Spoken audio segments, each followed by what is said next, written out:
Jesucristo eres fuerte y venciste. En el nombre de Jesús. Amén.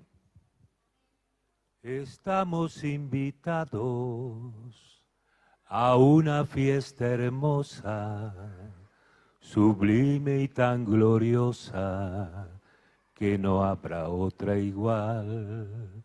Las bodas del Cordero, de Cristo con su iglesia, velozmente se acerca y listo quiero estar. Aleluya,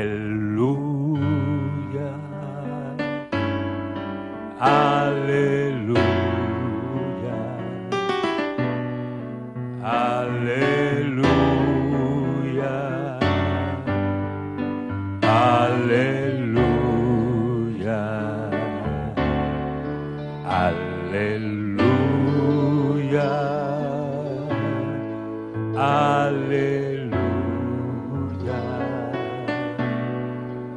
aleluya. Cantaré. Jesús ha preparado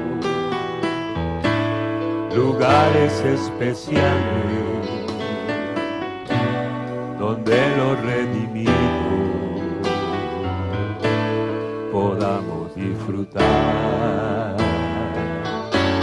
de hermosas bendiciones y ricos galardones, y nuestras aflicciones podamos olvidar. Aleluya, aleluya, aleluya, aleluya, aleluya,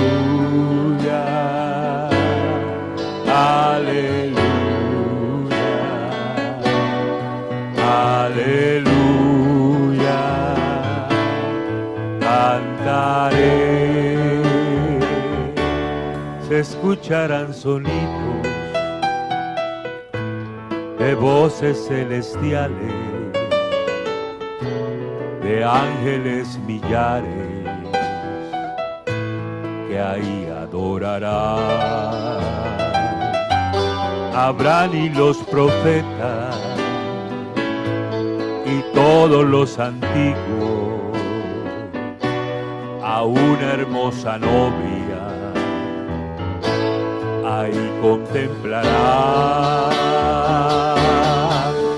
Aleluya, aleluya, aleluya, aleluya,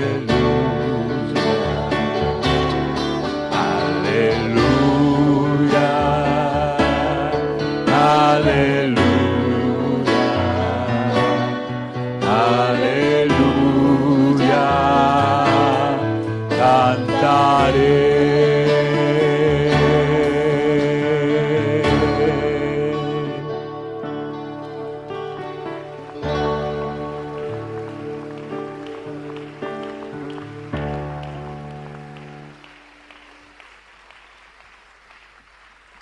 Primera de Corintios, capítulo 15, versículo 58.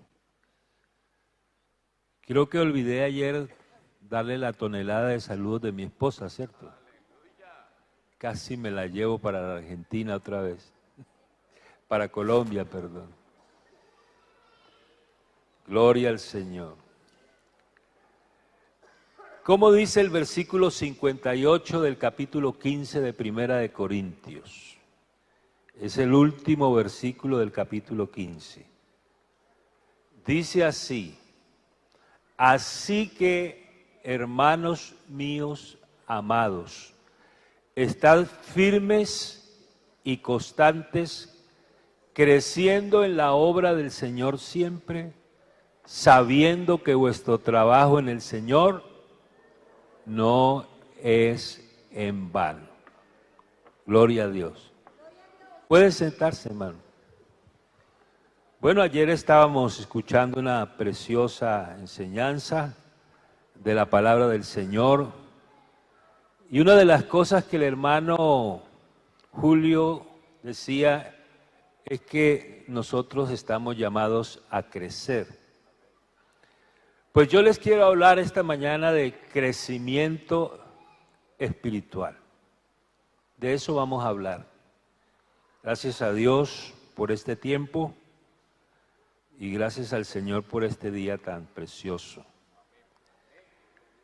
La iglesia, como todo organismo vivo, está llamada a crecer. El crecimiento es o cuantitativo o cualitativo, es decir, en cantidad y en calidad. Nosotros estamos familiarizados con el crecimiento porque nuestras células crecen en tamaño y en número, y eso es lo que hace que un organismo crezca. Las células se convierten en tejidos, los tejidos en órganos, los órganos en sistemas, por ejemplo, el sistema óseo. La pregunta que yo me hice cuando estaba preparando esta enseñanza es justamente cómo se logra el crecimiento. Me confieso con ustedes, ¿me puedo confesar? Noté algo curioso cuando preparaba esta enseñanza, que todos los puntos que hacen parte del crecimiento comenzaban por la letra P de papá. De manera que les quiero hablar de la P del crecimiento, de las P del crecimiento espiritual. La primer P es que el crecimiento es un proceso. El versículo que leímos dice: así que, hermanos míos amados, estad firmes y constantes creciendo. Ese creciendo es una forma verbal que se llama gerundio. La obra de Dios en el ser humano se conjuga en gerundio. El gerundio es una acción que ha comenzado, está en proceso y todavía no ha terminado. Eso es un gerundio. Quiere decir que nosotros estamos llamados a crecer en todo tiempo. Pablo, cuando escribe a Tito, le dice: la gracia de Dios se ha manifestado. Estoy leyendo Tito 2:10. La gracia de Dios se ha manifestado para salvación a todos los hombres, enseñándonos. Enseñándonos es un gerundio. Todos los gerundios terminan en ando, endo.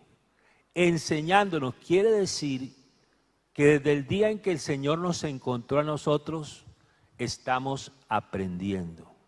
Hoy estamos aprendiendo y mañana aprenderemos más. El que cree que se las sabe todas, hasta ahí llegó. Pero aquí, los que estamos aquí, estamos aprendiendo todos los días. Hasta el día de la muerte aprende uno. Aprende a morirse. Bueno, sí había muerto antes, ¿cierto? Entonces, el aprendizaje es permanente, enseñándonos. ¿Y qué más dice el verso? Que renunciando. El verbo renunciando está en gerundio también. Quiere decir que desde el día en que el Señor me encontró a mí, yo renuncié. Hoy renuncio y mañana renunciaré. En todo tiempo estamos renunciando ¿a qué? A la impiedad, a los deseos mundanos, y vivamos este presente siglo sobria, justa, piadosamente. ¿Y qué más dice? Aguardando. Ese aguardando es otro gerundio. Quiere decir que desde el día que el Señor me encontró, yo lo estoy esperando. Hoy lo esperamos. Mañana lo esperaremos. ¿Hasta cuándo? Hasta que Él venga. ¿Estamos de acuerdo entonces que la obra del Señor en el ser humano se conjuga en gerundio? Mire, el Señor le dio 3 documentos a Juan: el Evangelio, las cartas universales y el Apocalipsis. En el Evangelio, Él relata lo que el Señor hizo por nosotros. En las cartas universales, lo que el Señor hace por nosotros. Y en el Apocalipsis, lo que el Señor hará por nosotros. Quiere decir, en pasado, en presente y en futuro. El Señor nos salvó, nos salva y nos salvará. La vida cristiana, la obra del Señor en el ser humano se conjuga en gerundio. Entonces, la primer P es que es un proceso.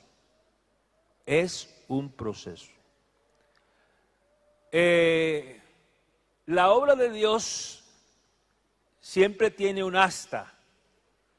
La vida natural tiene un hasta que vuelvas a la tierra. La fe tiene un hasta que todos lleguemos a la unidad de la fe. La bendición tiene un hasta que sobreabunde. El despojo del Señor tiene un hasta la muerte. Quiere decir que nuestra vida cristiana también tiene un hasta. Ese hasta está por venir. ¿Y cuánto lo estamos esperando? ¿Me recuerdan entonces cuál es la primer P? Proceso. La segunda P es permanecer. Mire, la idea central de permanecer es estar en el mismo sitio siempre. Bueno, el Señor ilustró a través de una figura literaria esto cuando dijo: yo soy la vid, vosotros los pámpanos. ¿Y qué más añadió? El que permanece en mí y yo en él, este lleva mucho fruto, porque separados de mí, nada podéis hacer. Tanto que dice, el que en mí no permanece será echado fuera como pámpano y se secará, y lo recogen y lo echan en el fuego y arden. Todo pámpano que en mí no lleva fruto lo quitará, y todo aquel que lleva fruto lo limpiará para que lleve más fruto. Entonces, la segunda P de la obra del Señor en el ser humano es permanecer. Entre otras cosas, porque permaneciendo es que, como dice el texto aquí, es que damos fruto. El fruto no es el fruto de la rama del árbol, el fruto es el fruto del árbol. La rama da fruto porque está en el árbol. Si no estuviera en el árbol no daría fruto, pero la rama da fruto porque está en el árbol. Si usted quiere permanecer en Cristo, si usted anhela permanecer en Cristo, la invitación es a que no se mueva donde el lugar donde Dios lo colocó. Estése ahí quietito. No tienes que hacer nada, estarte en el lugar que el Señor te colocó. Ahí estamos. Y el fruto no es el fruto nuestro. El fruto es el fruto de Él. Él es el que da fruto en nosotros. Cualquier cosa buena que usted pueda hacer, dele la gloria a Dios. Porque Él es el que hace en nosotros todas las obras. Note usted que la Biblia habla del fruto del Espíritu. No es el fruto nuestro, es el fruto de Dios. Yo soy un poquito desmemoriado y por eso les voy a preguntar cuál es la primera P. Proceso. ¿Y cuál es la segunda? Permanecer. Permanecer en mí y yo en vosotros, porque separados de mí Nada podéis, oiga, y nada es nada. Nada podéis hacer. Muy bien. Nosotros, al igual que esa figura literaria, estamos unidos a la vid como la rama al árbol. Es bueno que entendamos que nosotros fuimos injertados al árbol de la vida y ya sabemos quién es el árbol de la vida. El árbol de la vida es el Señor Jesucristo. Bendito sea su nombre. Entonces, permanecer no tiene nada que ver con el hacer. Alguien le preguntó al Señor en su momento, ¿qué debemos hacer para poner en práctica las obras de Dios? Y el Señor le respondió, esta es la obra de Dios, que creáis en el que Él ha enviado. Es decir, que nosotros siempre estamos dispuestos a hacer algo. Pero cuando hablamos de la P, permanecer, lo menos que usted puede hacer es algo. No haga nada, quédese ahí. Le voy a tomar una foto, quietito, sonría, diga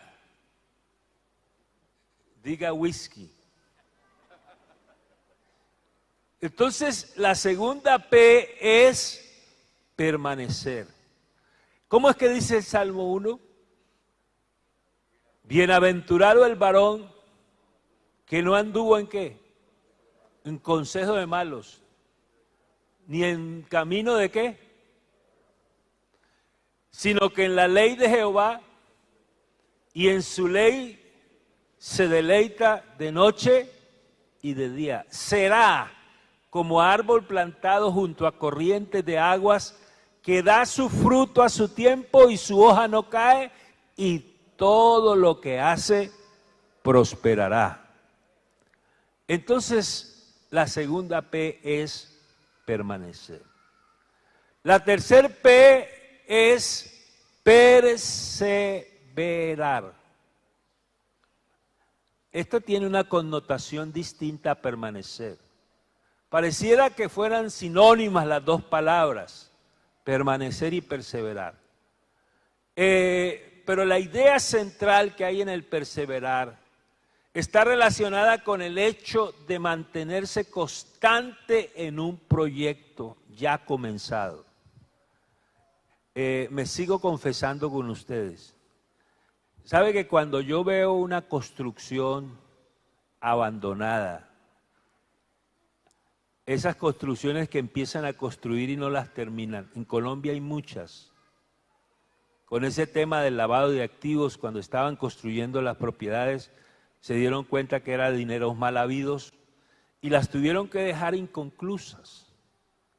Y le da a uno tristeza ver obras inconclusas, con tantos sueños que empezaron esas obras, con tantas expectativas, con anhelo de terminarla y de habitarla y de disfrutarla y de estar allí, pero se han quedado a mitad de obra, se han quedado inconclusas.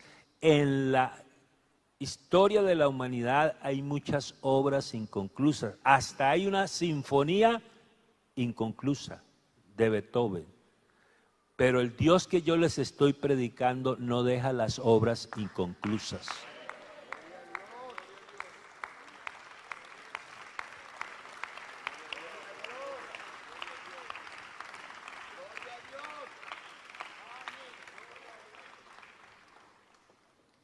Él las termina. Entonces, perseverar es la parte activa, el permanecer es la parte pasiva. Quédate ahí. Yo me he preguntado, y le pregunto a ustedes, ¿les puedo hacer una pregunta? Igual se las voy a hacer. ¿Qué esfuerzo tiene que hacer un tigre para ser tigre? ¿Qué dice usted? Ninguno, dicen por acá. ¿Está de acuerdo? Él simplemente es tigre. Ahora, ¿qué esfuerzo tiene que hacer un cristiano para ser cristiano? Ninguno somos cristianos. El tigre tiene que hacer esfuerzos para cazar. Y nosotros tenemos que hacer esfuerzos para realizar la obra de Dios, pero no para ser cristianos. Nosotros somos cristianos. Aunque el diablo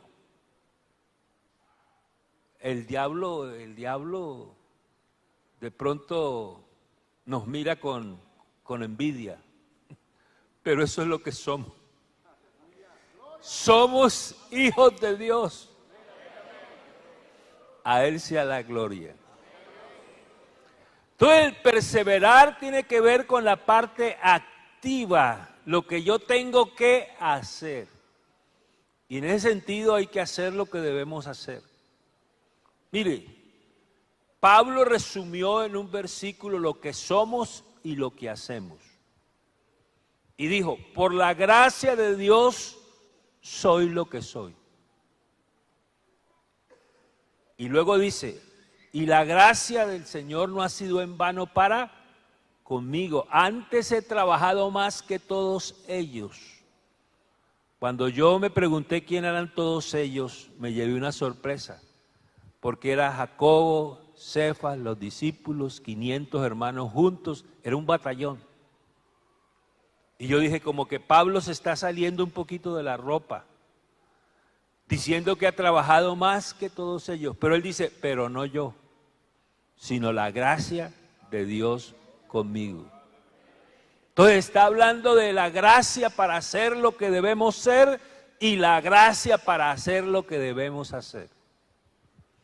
Yo les confieso de verdad que hace algunos años por primera vez me di cuenta que el gran desafío de todo ser cristiano, de todo cristiano, es conciliar lo que es con lo que hace. En otras palabras, ser coherente. Actuar en Colombia hay gente que es y no hace, porque son médicos y manejan taxi. Y hay personas que hacen, pero no son. Hay taxistas que le recetan a uno medicina. Pero nosotros somos y hacemos por la gracia del Señor. Entonces la tercer P, ¿cuál es?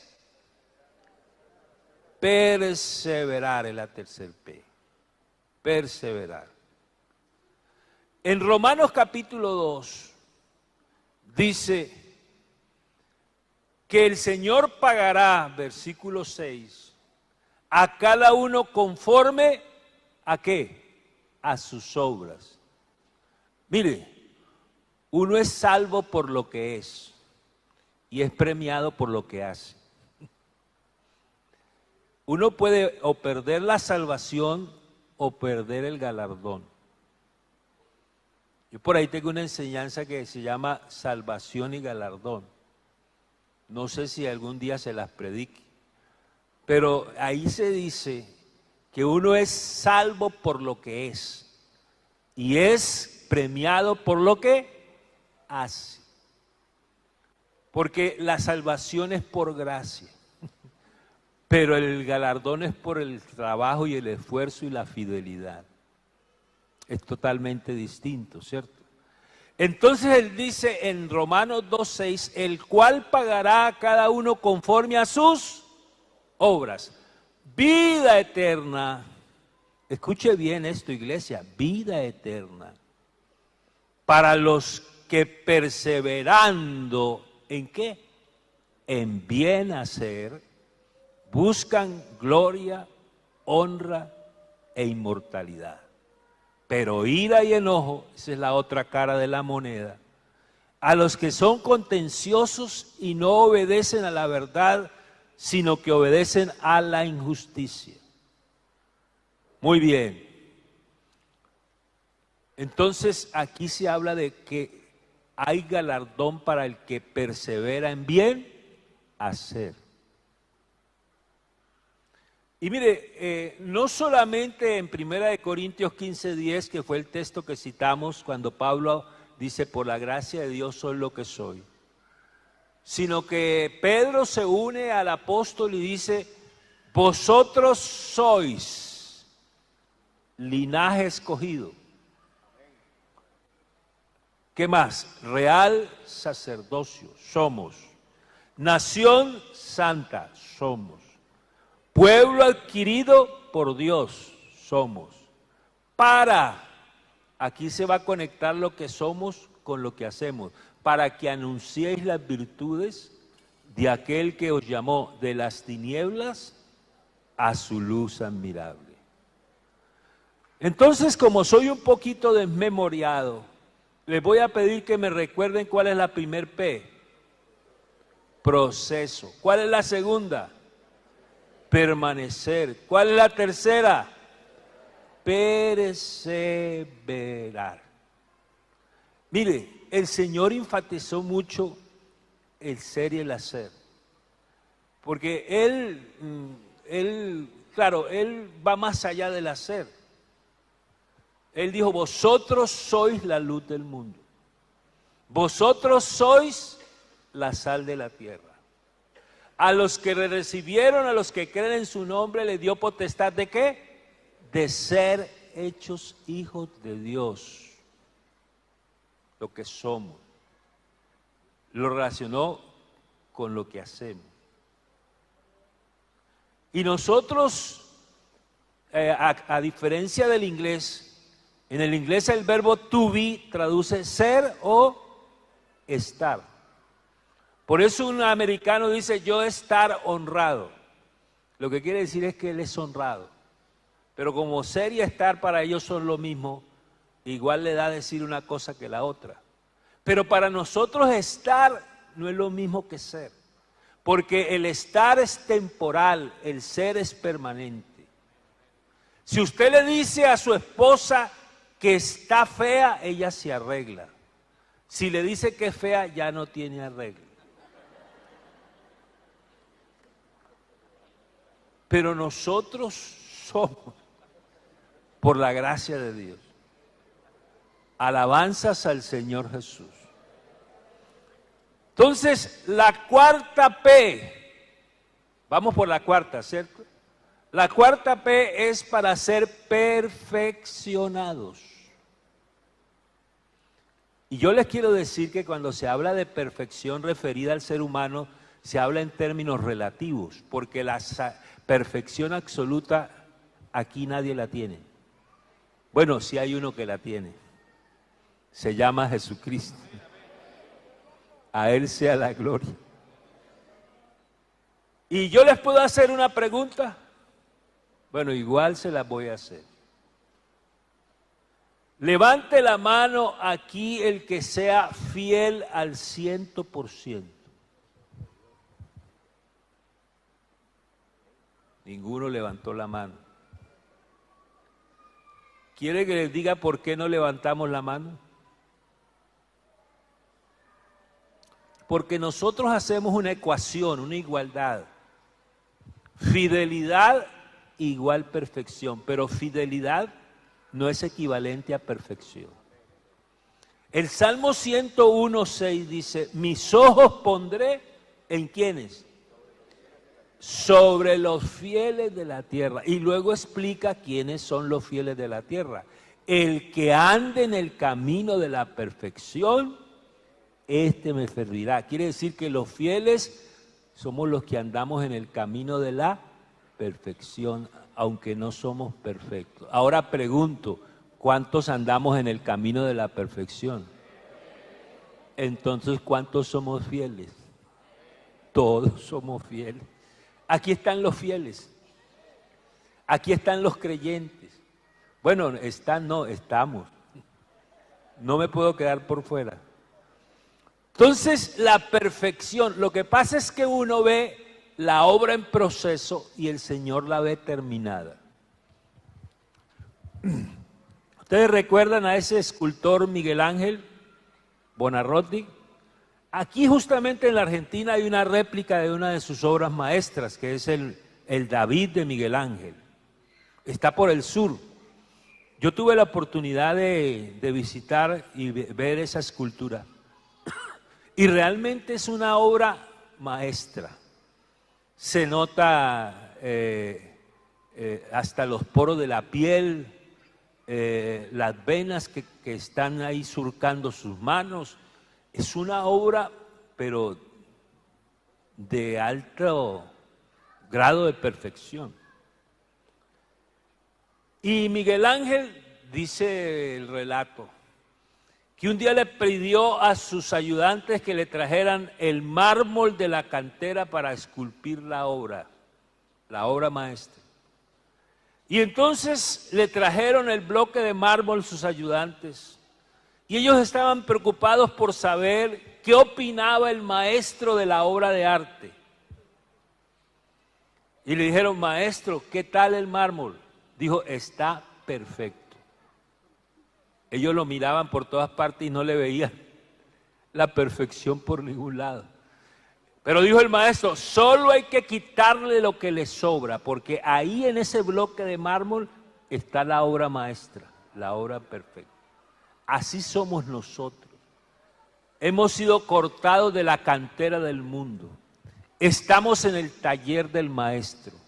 Y él, con el cincel, que son los ministros, y con el martillo, que es su palabra, está haciendo una obra y le está quedando bien hecha.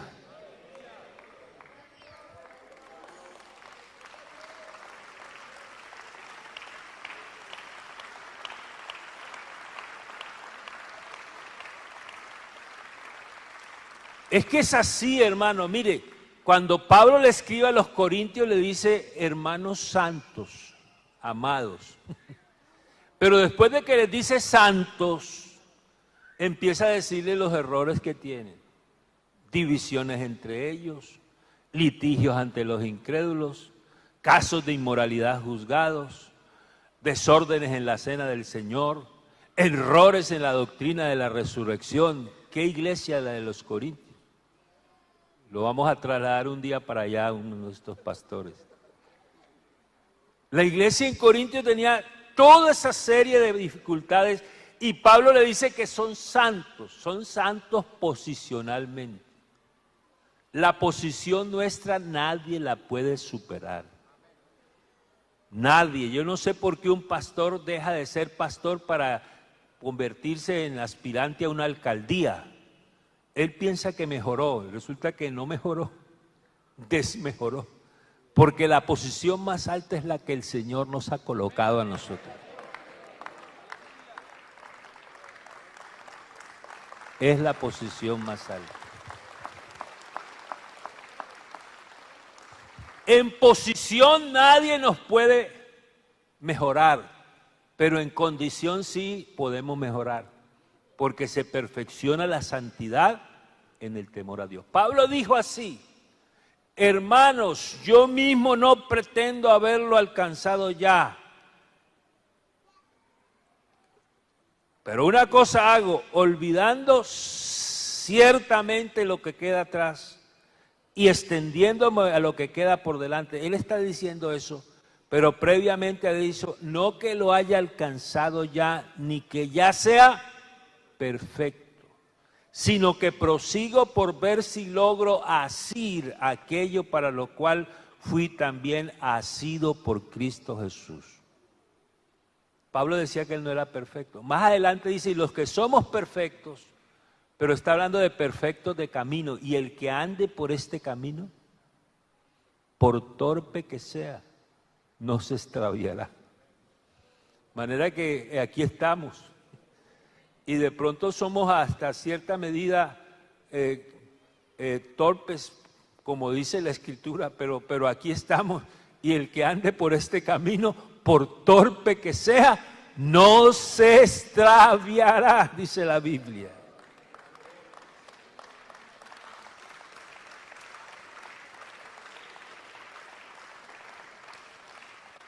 Yo soy un poco desmemoriado y les voy a pedir que me ayuden. ¿Cuál es la primera P? Proceso. ¿Cuál es la segunda? Permanecer. ¿Cuál es la tercera? Perseverar. ¿Cuál es la cuarta? Para ser perfeccionados. Vamos con la quinta. La quinta es pelear la buena batalla. Usted, hermano querido, ¿cuál cree que es la principal batalla que un cristiano enfrenta?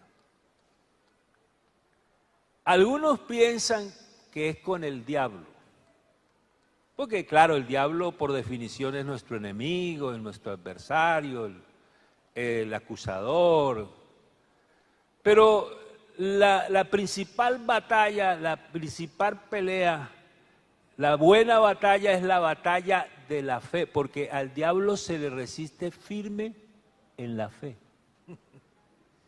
Es decir, que nosotros la batalla que tenemos es por creer lo que Dios ha dicho. A veces nos cuesta, ¿verdad?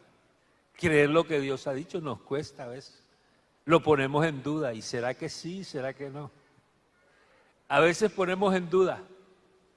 Pero la verdad es que Pablo lo dijo cuando le escribió a Timoteo para hacer su despedida. Ya él estaba anciano, y le dijo: he peleado la buena batalla.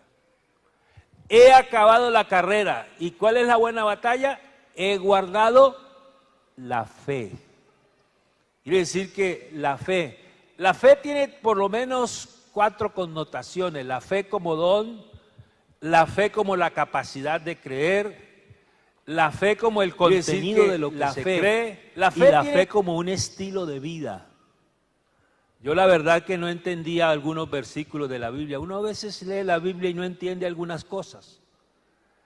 Pero Dios le hace clic a veces a uno y le alumbra el bombillito.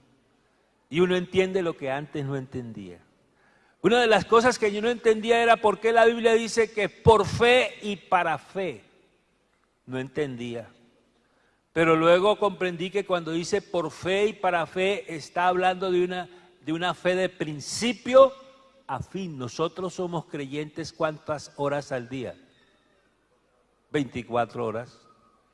¿Y cuántos días a la semana? 7. ¿Y cuántos meses al año? 12. Somos creyentes. A veces nosotros tenemos fe selectiva. Fe para que nos dé el carro, fe para que nos dé la casa, fe para que nos dé el trabajo, fe para que nos sane. Porque nos vendieron la idea en el catolicismo de la Semana Santa.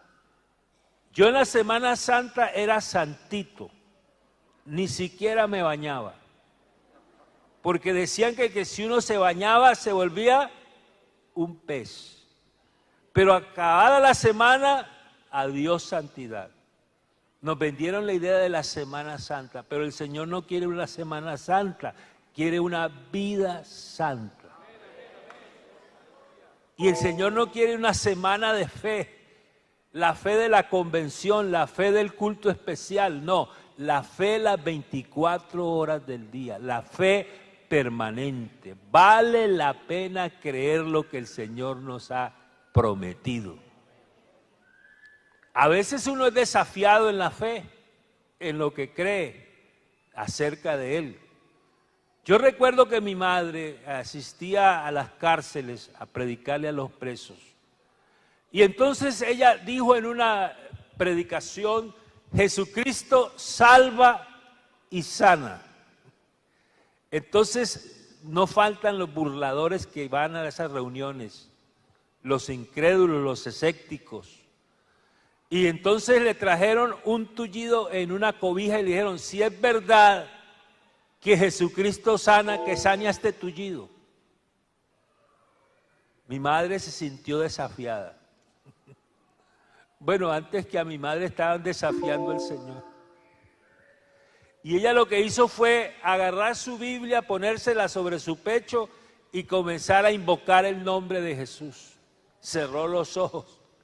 Pero mientras ella tenía los ojos cerrados, empezó a oír como el ruido de unos huesos que se articulaban, se movían. Y cuando abrió los ojos, el tullido se había levantado.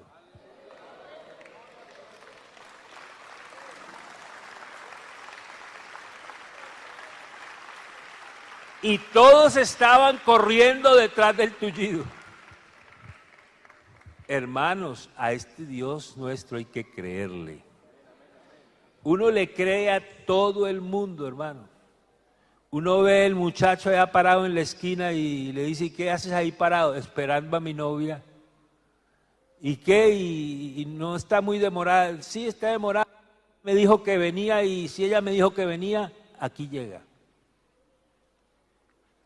Y uno le cree a todo el mundo. Uno se sube a un avión y cree que el piloto sabe conducirlo. Porque si no supiera o no estuviera seguro, se bajaba, ¿cierto? Y cree que ese avión está tan bien diseñado que puede vencer la ley de la gravedad y levantarse con cientos de toneladas y superar esa fuerza de la gravedad y llegar a su destino. Es tanta la confianza que uno se acuesta a dormir en el avión, plácidamente, porque confía, uno cree. Y estamos creyendo que este techo está bien diseñado. El día que lo dudemos, aquí no queda nadie. Porque le creemos a todo el mundo. Pero iglesia, vale la pena creerle a este Dios maravilloso.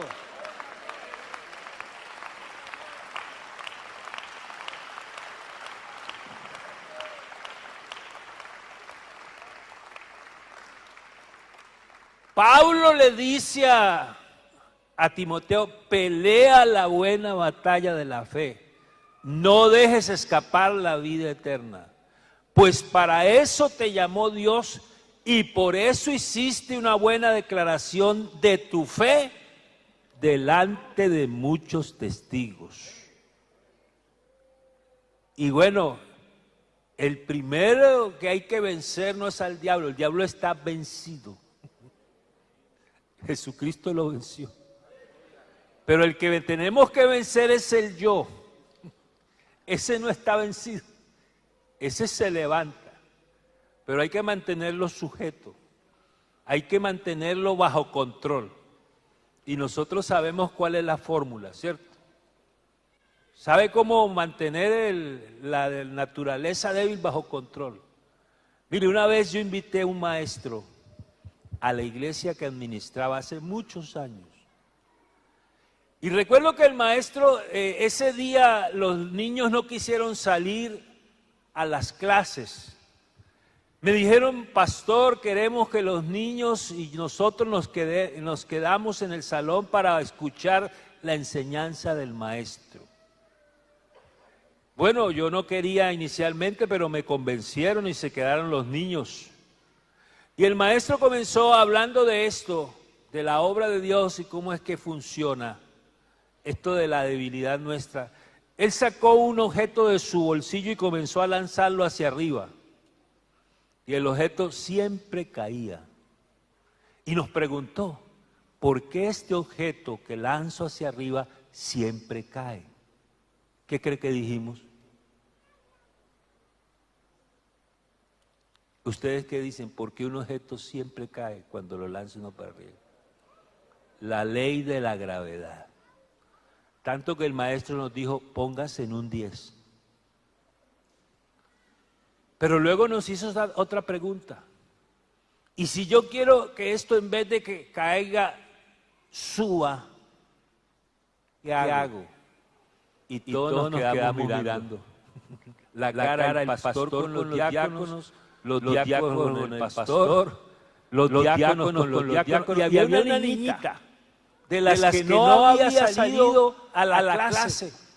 Y dijo, levantando la manito y a media lengua, pastor, amálele un globo.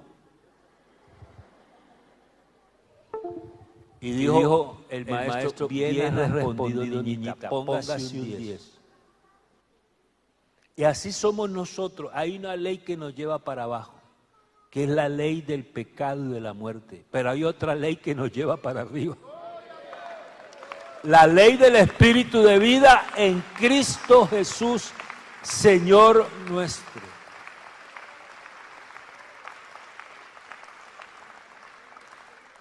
Entonces, me ayudan a recordar que soy un poquito desmemoriado. ¿Cuál es la primer P? Proceso. ¿Cuál es la segunda? Permanecer. ¿Cuál es la tercera? Perseverar. ¿Cuál es la cuarta? Para ser perfeccionados. ¿Y cuál es la quinta? Pelear la buena batalla de la fe. Oiga, el primer cuidado es con uno mismo. Ten cuidado de ti mismo y de la doctrina, porque haciendo esto te salvarás a ti mismo y a los que te oyeren. Bueno, hermanos, la última P es, y no podía ser otra, partir con el Señor.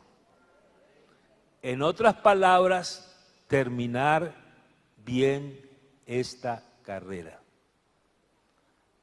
La verdad, hermanos, que yo me anoto en la lista de aquellos que queremos terminar bien esta carrera.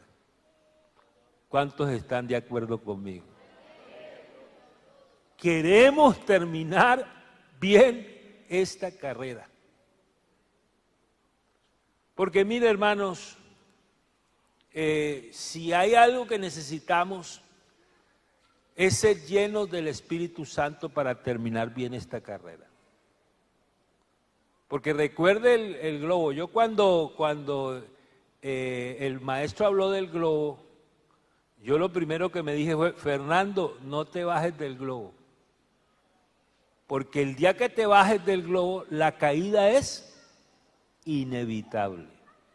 Y entre más alto haya subido el globo, más dura es la caída. No es lo mismo que caiga un creyente a que caiga un pastor. Cuando cae un creyente, eso produce sus efectos en la congregación, pero cuando cae el pastor, los efectos son, ¿cómo le llamamos? Lamentables, desastrosos, terribles. Entonces, queremos terminar bien esta carrera. Mire, yo les quiero comentar algo. Ustedes son gente madura y uno les puede decir las cosas sabiendo que las van a recibir como de parte de Dios. Mire, yo conocí un predicador y les quiero decir, gran predicador. Era tan buen predicador y tan buen enseñador que yo siempre llegaba con las agendas anotándole todos los sermones que él predicaba. Muy elocuente, con mucha libertad para predicar. Y además fue un hombre que compuso algunos coros. Yo recuerdo uno que dice: el Cristo de Nazaret presente está, el Cristo de Nazaret presente está. Déjalo que te toque, déjalo que te toque, déjalo que te toque y recibe la bendición.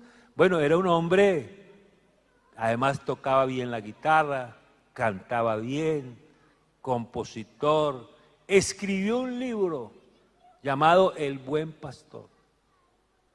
Pero ese hombre tan elocuente y tan, llamémoslo así, tan consagrado, se descuidó. Y lamentablemente su hogar se le destruyó. Y él terminó viviendo con otra mujer que no era su esposa. De manera que a mí me tocó verlo y eso me causó mucho dolor. Al que yo antes admiraba ahí sentado en el culto escuchando la palabra del Señor. Y lo más triste es que lo vi en una plaza de mercado vendiendo en una cajita dulces y cigarrillos. Y yo decía, ¿qué cosa es terminar así una carrera? Un día a las 2 de la mañana me llamaron por teléfono y yo contesté y era el hijo de él. Y me dijo: hermano Fernando, Pues no encontré a quién más llamar. Yo sé que usted era buen amigo de mi papá y por eso lo llamo, para comentarle que mi papá, que se había puesto a trabajar en una empresa de seguridad y cuidaba un centro comercial en Bogotá, dice, a mi papá le acaban de pegar un tiro en la cabeza y ha fallecido. Me tocó ir al sepelio de él y encontrarme con las dos mujeres llorándolo. Y yo me dije, qué triste es terminar así una carrera. Eso es un espejo para uno. Pero aquí estamos los que queremos terminar bien esta carrera.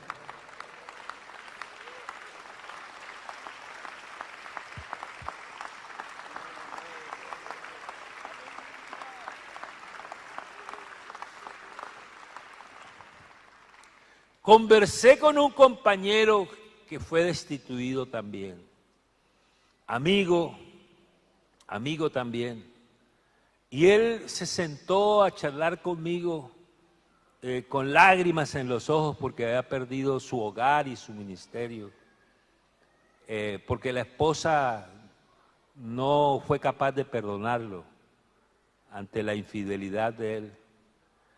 Y yo tuve la osadía de preguntarle, hermano, si usted tuviera que decirle algo a un pastor, a un compañero suyo, a un ministro o a un predicador en la iglesia, ¿usted qué le diría? ¿Qué consejo le daría? Y me dijo con lágrimas en los ojos, que ojalá los oídos nuestros escuchen lo que nuestra boca dice. Porque de que predicamos, predicamos. Y que hay predicadores, excelentes predicadores, los hay. Pero qué bueno que nuestros oídos oigan lo que nuestra boca dice. Y me sirvió a mí como un mensaje personal y como algo que me exhortaba y me exhorta a rogarle al Señor que por favor terminemos bien la obra que el Señor hizo en nosotros. A Él sea la gloria, a Él sea la alabanza.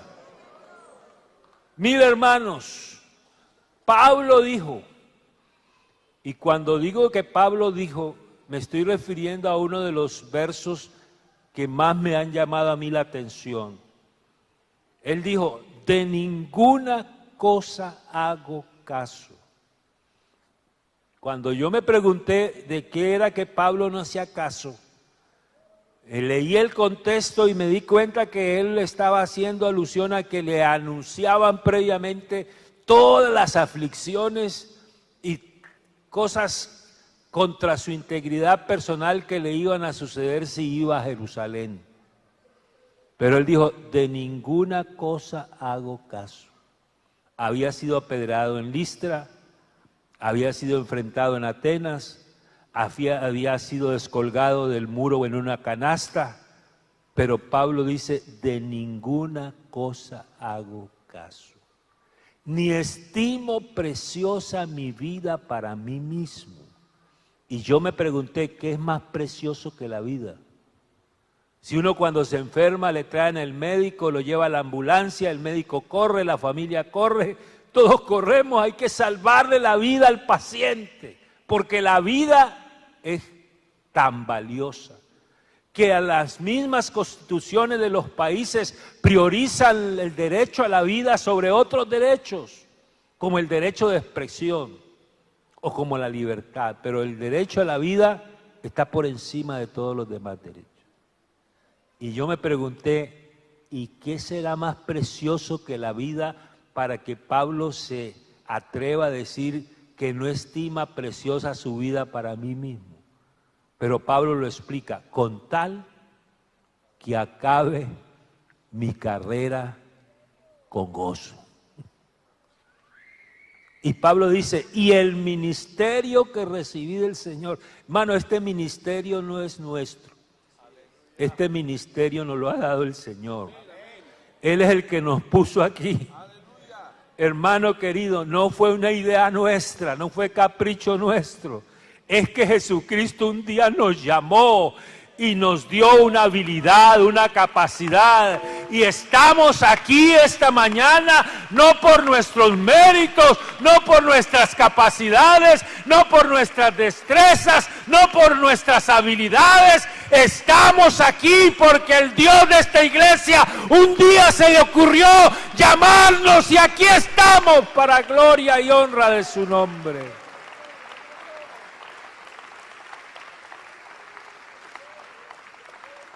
Por eso Pablo dice, y el ministerio que recibí del Señor para dar testimonio del evangelio de la gracia de Dios. Terminar bien esta carrera. Yo les confieso que esa es la oración diaria mía. ¿De qué valdría haber sido bautizado en el nombre, haber sido sellado con el Espíritu Santo, haber servido en la iglesia local como diácono, como tesorero, haber sido predicador de barrio, haber sido un obrero, haber sido ordenado al santo ministerio, haber sido directivo nacional, haber sido misionero, haber sido miembro del consistorio de ancianos? ¿De qué valdría todo eso si yo termino mal esta carrera? No valdría de nada. Por eso mi petición, mi ruego, mi clamor, mi plegaria al Señor es que yo quiero terminar bien esta carrera.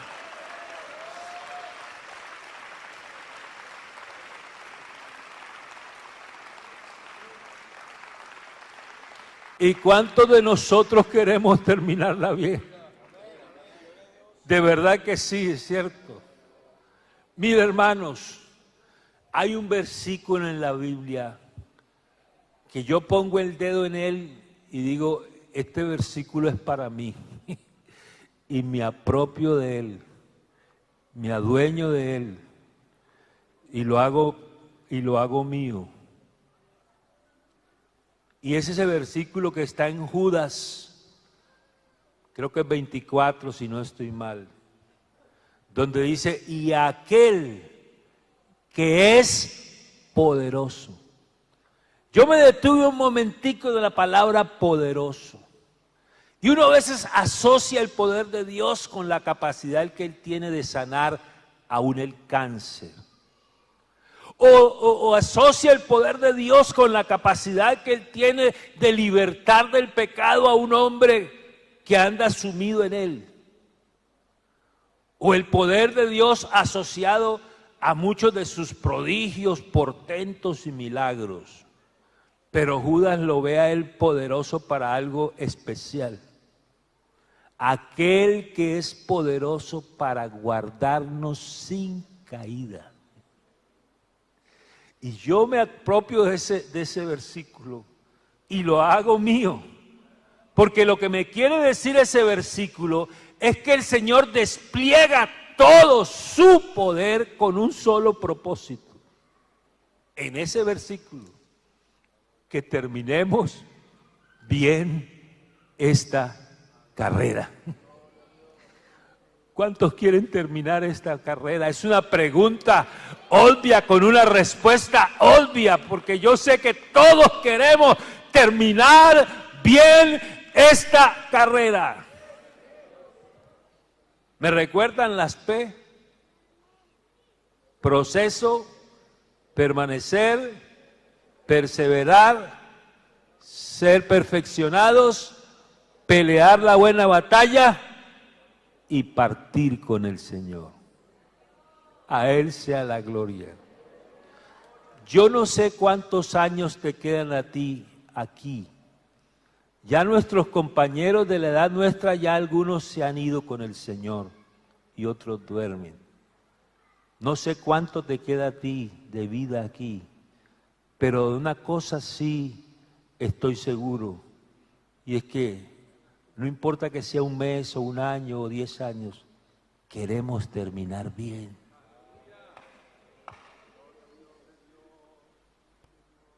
Aleluya.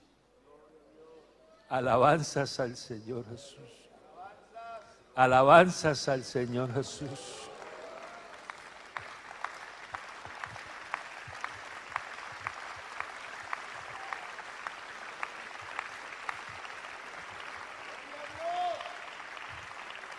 La fe del crecimiento. Yo quiero ver la mano levantada de uno que se una a mí esta mañana a decirle: Señor, ayúdame.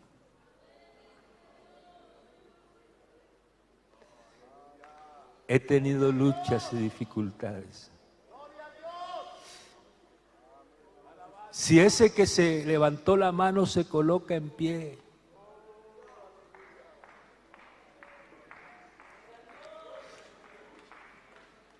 si ese que levantó la mano camina hasta este lugar, yo creo que sería extraordinario.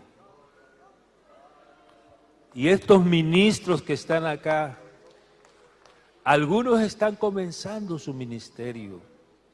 Llevan pocos años.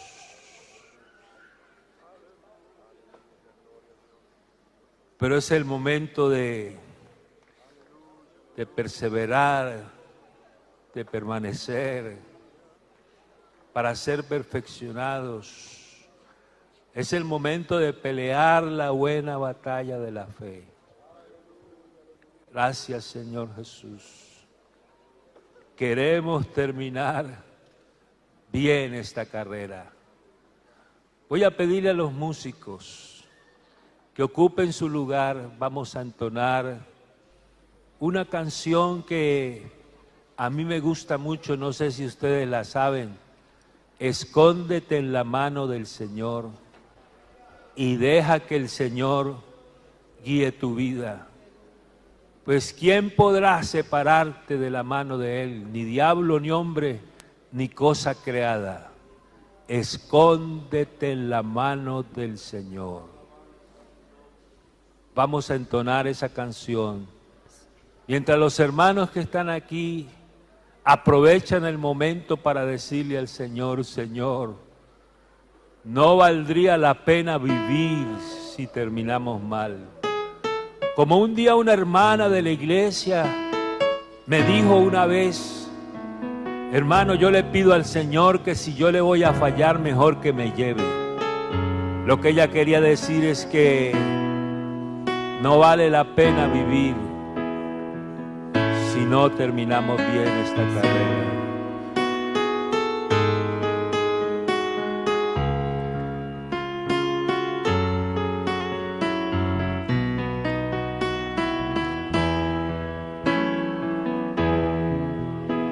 Escóndete en la mano del Señor.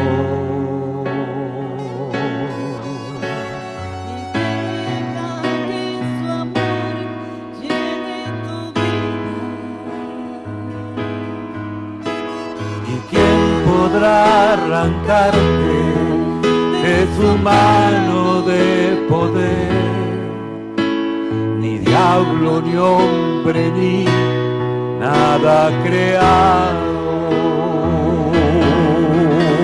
Escóndete en la mano del Señor y deja que los vientos y los ríos destruyan lo que encuentren a su paso. Pero tranquilo tú estás en las manos de Jesús. ¿Quién me separará de ti? ¿Quién me separará de ti? Si yo en tu mano me escondí, ¿quién me separará de ti? ¿Quién me separará de ti? ¿Quién me separará